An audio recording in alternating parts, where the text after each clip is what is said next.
सबसे लंबे समय तक मध्य प्रदेश के मुख्यमंत्री रहे शिवराज सिंह चौहान इन दिनों अनमने से हैं। सीएम की कुर्सी से बेदखल किए जाने के बाद से उन्होंने पार्टी नेतृत्व के खिलाफ खुलकर तो कुछ नहीं कहा, लेकिन उनके हाव भाव से साफ है कि वो नाराज हैं। एक और जब सूबे में नई कैबिनेट के गठन की सुगबुगाहट चल रही है, शिवराज राजधानी भोपाल से बाहर अमरकंटक की यात्रा पर है। बीजेपी आला कमान को भी उनकी नाराजगी का अंदेशा है। पार्टी आला कमान को ये अंदेशा भी है कि शिवराज को खाली रखना प्रदेश के नए सीएम मोहन यादव के लिए मुश्किलें खड़ी कर सकता है।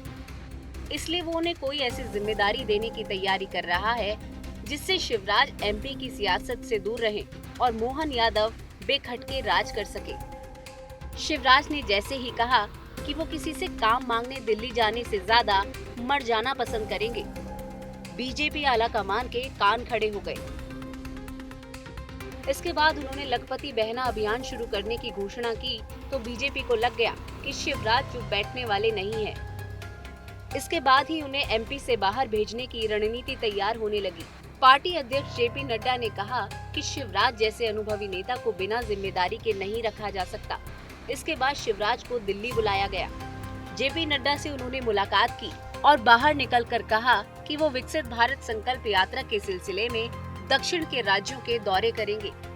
अभी तो इस यात्रा में कुछ जगह मुझे जाने को कहा जाएगा और मैं दक्षिण के राज्यों में जाऊंगा। नहीं कोई जिम्मेदारी मंत्रिमंडल में क्या इससे ज्यादा है सर। एक और बात, मंत्रिमंडल में नए चेहरे होंगे क्या? अब वो तो पार्टी तय करेगी। सलाह मशवरा जो होनी थी हो गया। आप बहुत बहुत धन्यवाद। शिवराज को दक्षिण के राज्यों की जिम्मेदारी देकर बीजेपी एक तीर से दो निशाने साधने की कोशिश कर रही है। पहला तो शिवराज एमपी की राजनीति से दूर हो जाएंगे, दूसरा पार्टी लंबे समय से दक्षिण के राज्यों में अपने पैर जमाने की कोशिश कर रही है। इसके लिए उसे ऐसे चेहरे की तलाश है जिसके पास सरकार संगठन दोनों का अनुभव हो। शिवराज इस मापदंड पर पूरी तरह खरे उतरते हैं। हालांकि शिवराज इस जिम्मेदारी से कितने खुश हैं, ये कहना मुश्किल है।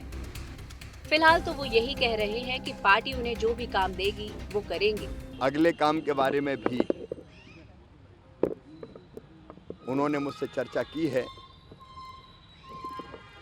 एक तो पार्टी के कार्यकर्ता के नाते मैंने पहले कई बार कहा है कि भारतीय जनता पार्टी का काम मेरे लिए मिशन है राष्ट्र की सेवा का, जनता की सेवा का। और जब आप मिशन में काम करते हैं तो आप ये तय नहीं करते कि आप क्या करेंगे, मिशन तय करता है कि आप क्या करेंगे। चर्चाएं ऐसी भी है कि शिवराज को पार्टी संगठन में उपाध्यक्ष जैसा कोई बड़ा पद दिया जाएगा।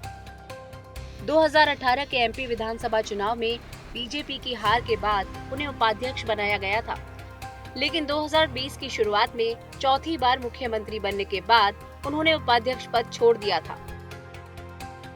छत्तीसगढ़ के पूर्व सीएम रमन सिंह ने विधानसभा का स्पीकर चुने जाने के बाद पार्टी के उपाध्यक्ष पद से इस्तीफा दे दिया।